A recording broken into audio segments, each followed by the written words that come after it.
Licenciados compañeros, reciban un cordial saludo en nombre del grupo conformado por Giovanni Dennis Lady Whitmer. En este momento vamos a hablar del tema de insuficiencia renal aguda. Los temas a desarrollar tenemos los siguientes.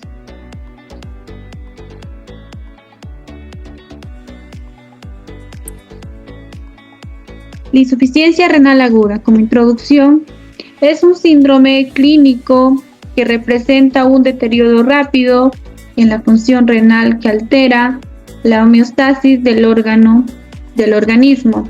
Acá se produce una vasoconstricción. Aumenta también las concentraciones sanguíneas de desechos nitrogenados. La uremia es la concentración de desechos que no son eliminados por el riñón. También tenemos la tasa glomerular, que está baja.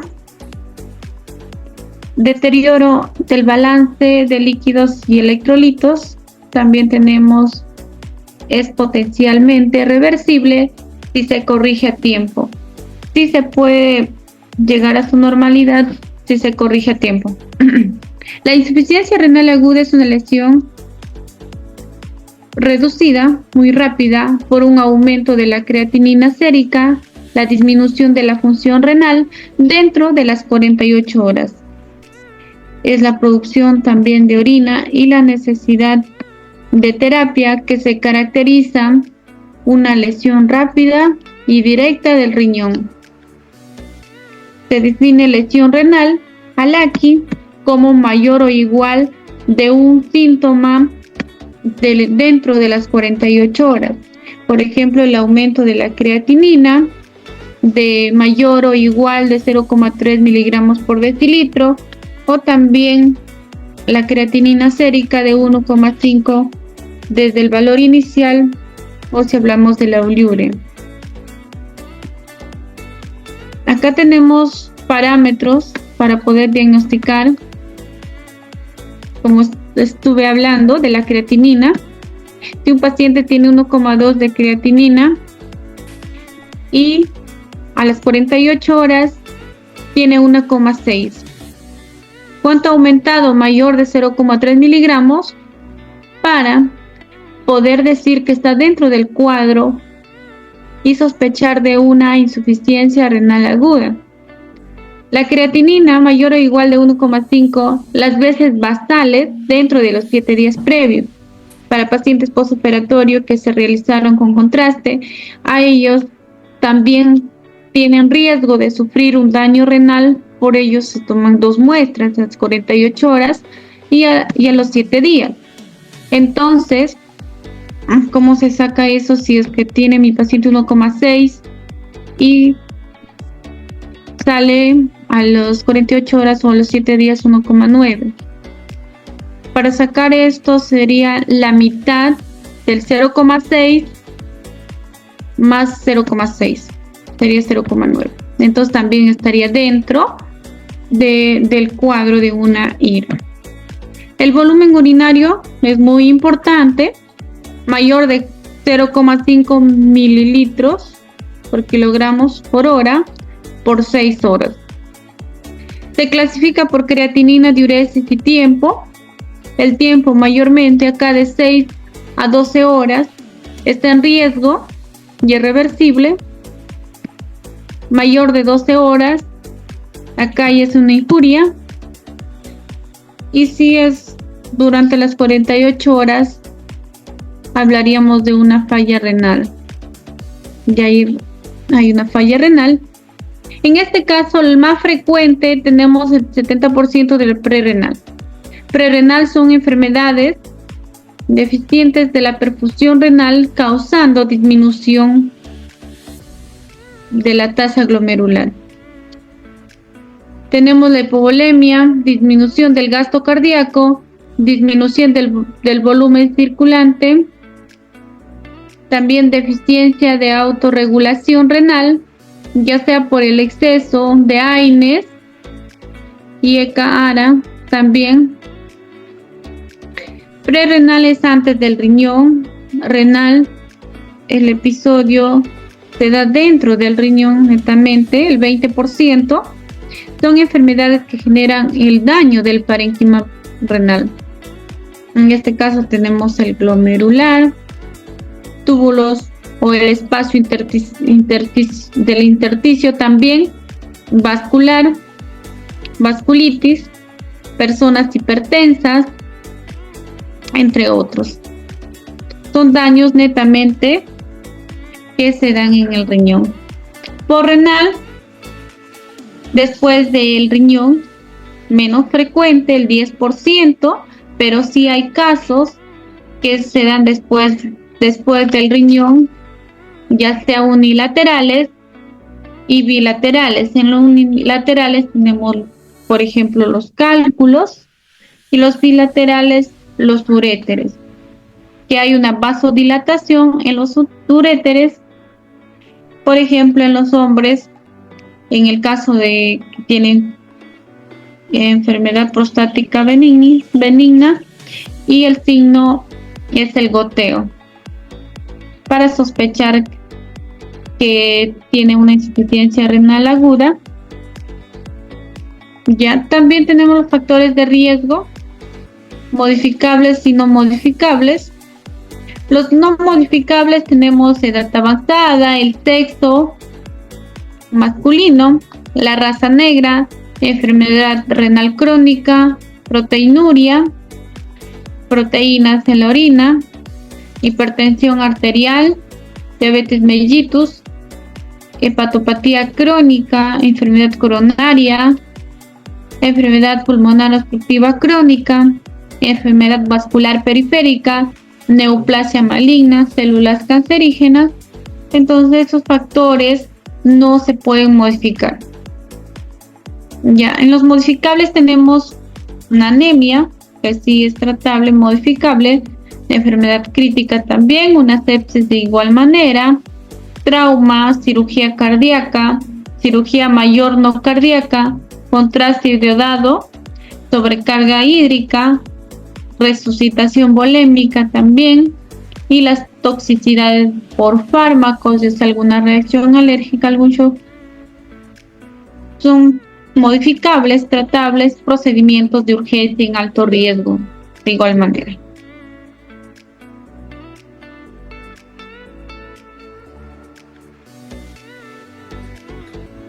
Mecanismos fisiopatológicos de la insuficiencia renal aguda. Como sabemos, la IRA es una disminución rápida de la función renal, la cual le va a causar la hiperperfusión renal sin daño estructural inicial, o sea, al inicio. Los mecanismos fisiopatológicos está la disminución del volumen intravascular o el gasto cardíaco, la vasoconstricción renal y la pérdida de autorregulación. Tenemos también la IRA prerrenal, en la cual va a ser la disminución del suministro de sangre a los riñones. Esto va a ser debido a la hipovolemia y la hipotensión, o sea, la presión bajo. También dentro de ello va a estar la falla de la autorregulación vascular renal, que es para mantener la perfusión renal. Tenemos la IRA intrínseca, la cual la causa es debido al daño directo al parénquima renal, y los mecanismos sería la necrosis tubular aguda, en el cual está la isquemia, la nefritis intersticial aguda, que es la reacción inflamatoria, la glomerulonefritis, que es la inflamación glomerular, y la microangiopatía trombótica, que es la trombosis microvascular.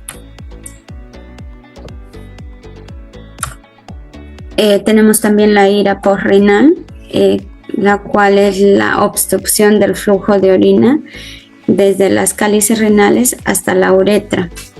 Los uréteres, debido a los cálculos de estenosis, la vejiga, que son los tumores o vejigas, la neurogénica, y la uretra, que es la hipertrofia prostática. Aquí se encuentran los mecanismos fisiopatológicos, en el cual va a ser los aumentos de presión retrógrada en los túbulos, la dilatación de las cálices y la pelvis renal, el daño tubular, que va a ser irreversible si es que no se corrige a tiempo.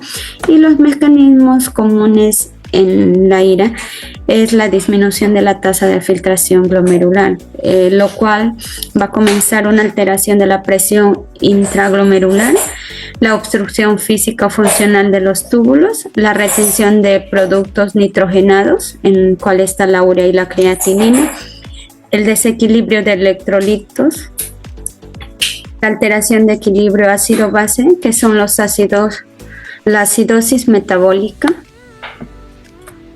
La función renal. En la función renal va a haber la excreción de residuos metabólicos, en el cual le vamos a encontrar en la orina. Se va a encontrar la urea, el ácido úrico y medicamentos, ¿no? En la homeostasis, la concentración de electrolitos, la regulación del pH y la presión osmótica. En la regulación circulatoria, que es del flujo sanguíneo, es la regulación del volumen sanguíneo, la hematopoiesis, que es la renina eritroyetina, que es la producción de los glóbulos rojos. Y como resumen tenemos aquí el proceso fisiopatológico. Comenzamos con la etapa prerrenal, la cual va a causar una hipoperfusión menor a 60 a 70 milímetros de mercurio, en la cual va a comenzar una respuesta de adaptación que se va a dividir en dos, que es la autorregulación y el sistema RRA, que es el sistema renina-angiotensina-aldosterona. En la autorregulación va a haber dos cambios, que va a ser la vasodilatación y la vasoconstricción. En la vasodilatación va a actuar la arteria aferente y en la vasoconstricción va a actuar la arteria eferente. Va a haber un incremento en el flujo sanguíneo y en la cual va a retrasar la salida de sangre. En el sistema RAA va a haber un estímulo de la vasoconstricción periférica, en el cual va a haber un aumento de la presión de perfusión, llegando a ser una estimulación de secreción de la aldosterona, en el cual va a haber una reabsorción de sodio más agua, haciendo una excreción de potasio y haciendo un aumento de volumen y a mejorar la perfusión de los riñones. Todo esto va a llevar a una prolongación de la prerrenal, en la cual va a haber el mecanismo de regulación inadecuado e insuficiente, bajo suministro de oxígeno, la baja tasa de filtración glomerular debido al bajo volumen. Va a llegar a la etapa renal, en la cual va a ser una necrosis, una glomerulonefritis intrínseca.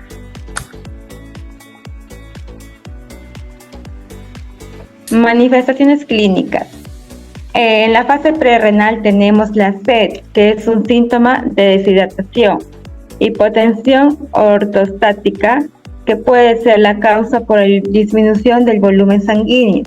Tenemos también taquicardia, que es el aumento de la frecuencia cardíaca, disminución del pulso venoso yugular, también disminución de turgencia cutánea.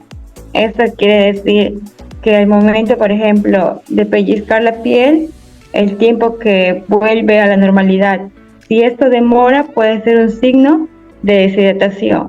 También presenta sequedad de mucosas y disminución de la sudoración axilar.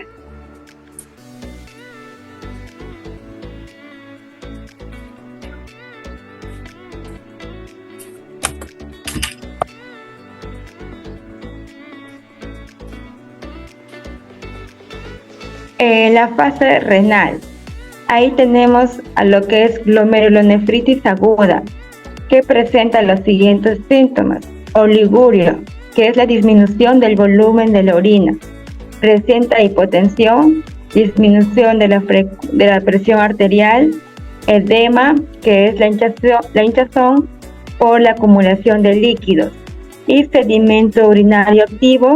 Al momento de realizar una prueba de laboratorio puede presentar glóbulos rojos, bacterias o también cristales en la orina.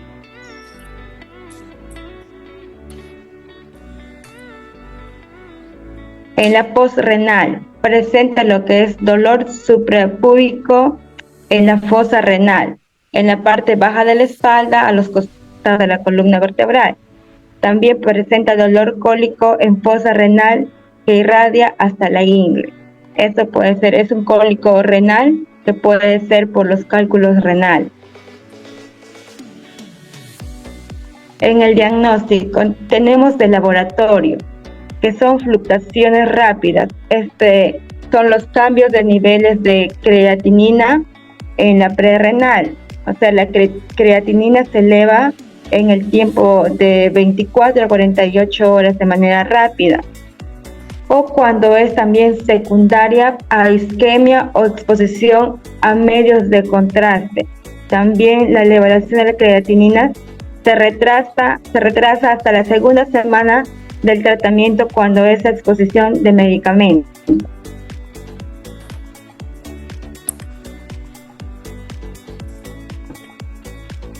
Radiológica, que es un estudio ecográfico que sirve para excluir una uropatía obstructiva. También es frecuente en la dilatación pielocalicial en las obstrucciones de las vías urinarias.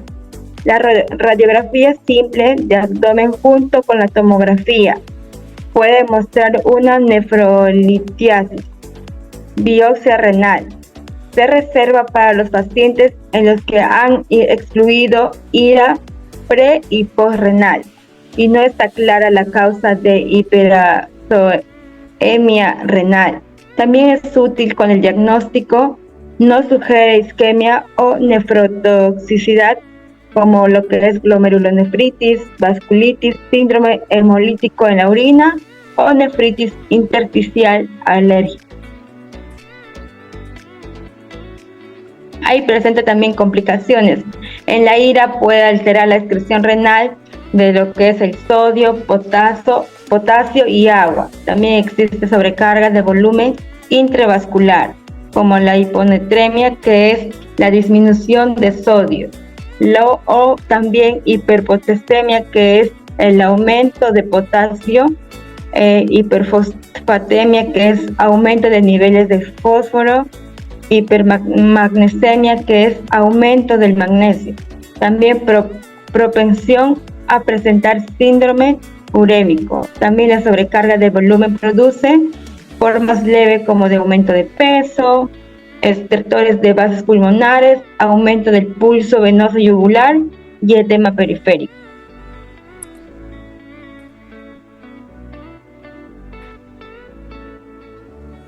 Tratamiento. El objetivo del tratamiento es restaurar el funcionamiento de los riñones, ¿no? Y evitar que el líquido y los residuos se acumulen en el cuerpo, ¿no? Generalmente es necesario permanecer una noche en el hospital para el tratamiento, ¿no? La cantidad de líquido que que la persona debe que beba se limitará a la cantidad de orina que pueda no producir, ¿no? Le dirán que puede o no puede comer con el fin de reducir la acumulación de toxinas en los riñones, ¿no? Normalmente esas toxinas van a ser eliminadas, ¿no? Es posible que necesite consumir una dieta rica en carbohidratos y baja en proteínas, ¿no? Sal y potasio, ¿no? Se pueden necesitar antibióticos, ¿no? Para tratar o prevenir, ¿no? Las diferentes infecciones a causa de la insuficiencia, ¿no? Se pueden emplear diuréticos para ayudar a eliminar los líquidos del cuerpo.